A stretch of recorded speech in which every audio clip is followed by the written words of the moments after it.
What's up, guys? Welcome back to Zilla MMA. I am your host, as always, the Zilla.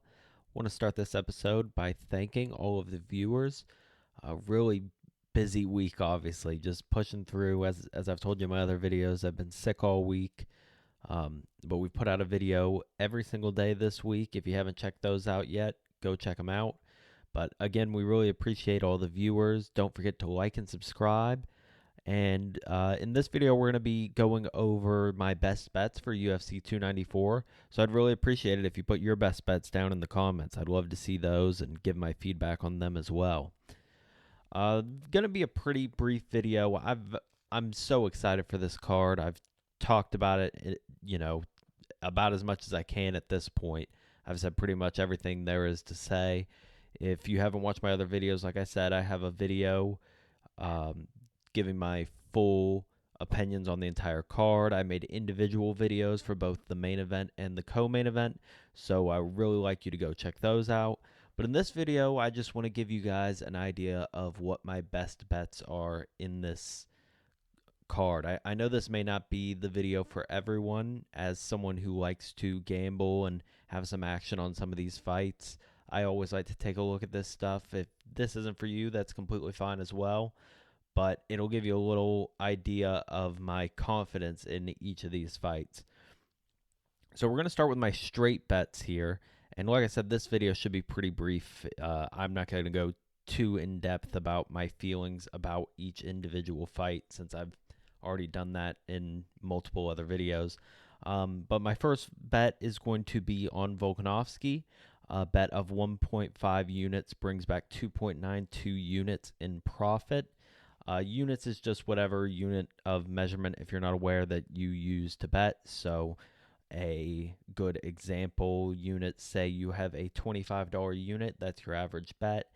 If you bet 1.5 units here, it will return 2.92 units. So I think that's what 37.50 risked in that one. Or the Elliott bet would be 12.50 risked there. So just an idea in case you're not familiar with unit systems. That's what that means. But going with 1.5 units on Volkanovski, that means a little higher than my standard bet. And that's because you normally don't get a guy like Volkanovski at odds like this. I mean, we've been watching Volkanovski for years now. Against almost anyone else, you're not going to see him as a dog. Certainly no one in his weight class is going to have him as a dog. So this is a spot where I'm going to take advantage of getting Volkanovski at dog money. Even though it's a little bit of a risk, I think it's more than worth it in this spot. And then looking at Elliott, outside of Volk, my favorite dog on the card, going up against Makhachev, a guy who I've just seen struggle time and time again in UFC fights.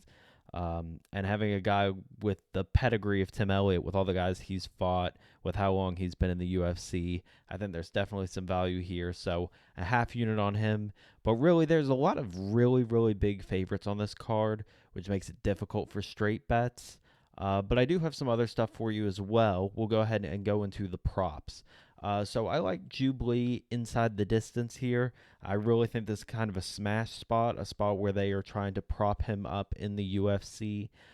So I expect him to get the finish inside the distance here, risking 1 unit for a profit of 1.2 units.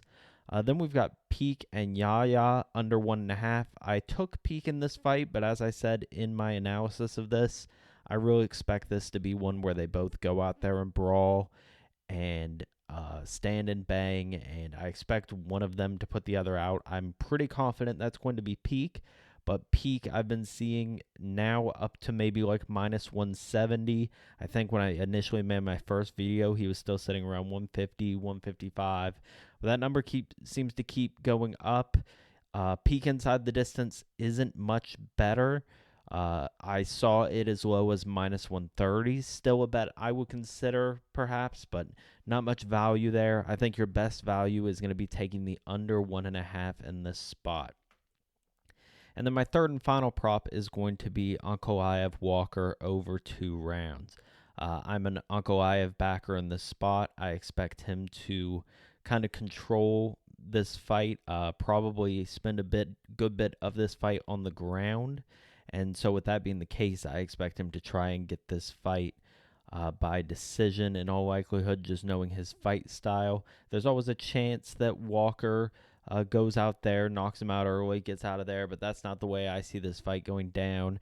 And so, if it's going to follow my script, the best value for me here is going to be Ankalaev Walker over 2, risking 1 unit for a profit of zero point 0.9 units.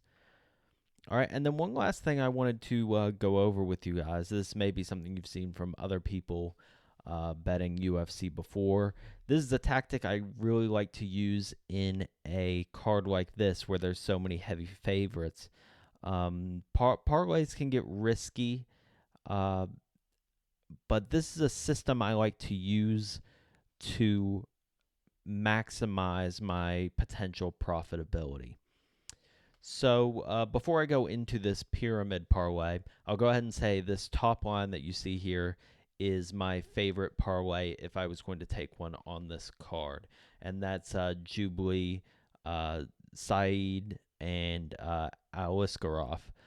Those are 3 guys I really like. Jubilee and Aliskerov, I think, are both in kind of smash spots. As I said earlier, I think they're 2 guys where they have fights lined up just to prop them up.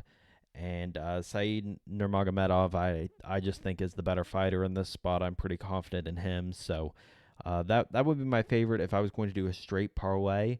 But with that being said, this is a pyramid parlay. So I am going to bet that top line, those 3 picks, as you see here. I'm going to risk 3 units, and it will have a potential profit on this line of 4 units. Now, that being said, I am going to continue to bet that line plus adding the lines below this. So you can think of it as a reverse pyramid, that top line, and I'm going to risk less as I go down in this pyramid. So I would add to those 3, Bullet and Basharat, which would make this 5 total picks, bet 1.5 units on that one. This line would have a potential return of 4.02 units. And as you see in the total risk column, this is going to be the total of all of these parlay bets put together. So if you do the 3 line, 5 line, 7 line, 9 line, 11 line, and 13 line parlays, you're going to risk a total of 6.6 units. So that being said,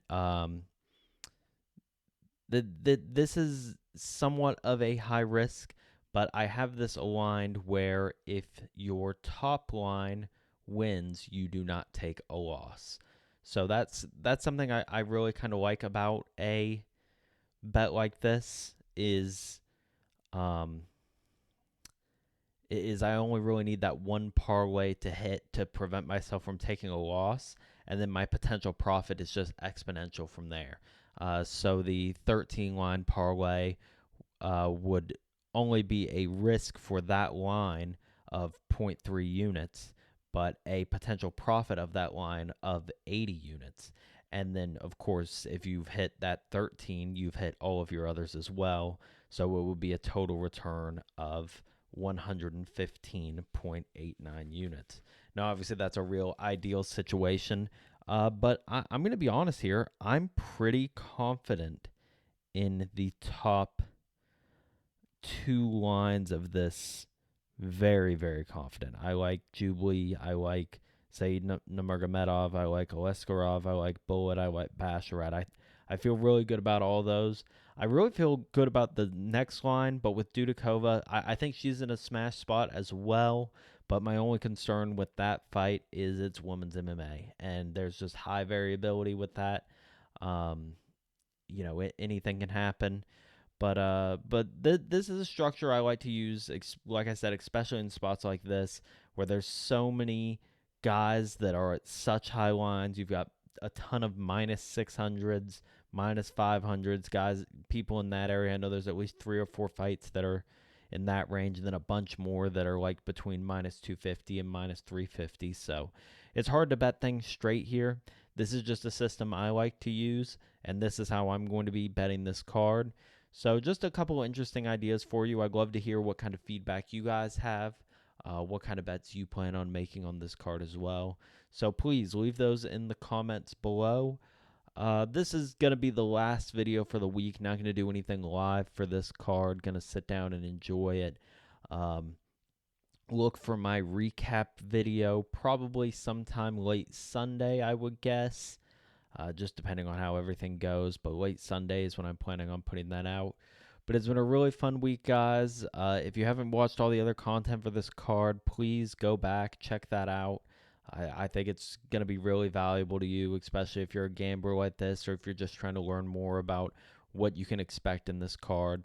I think it's a bunch of really good information. But as always, thank you guys, and I'll see you next time.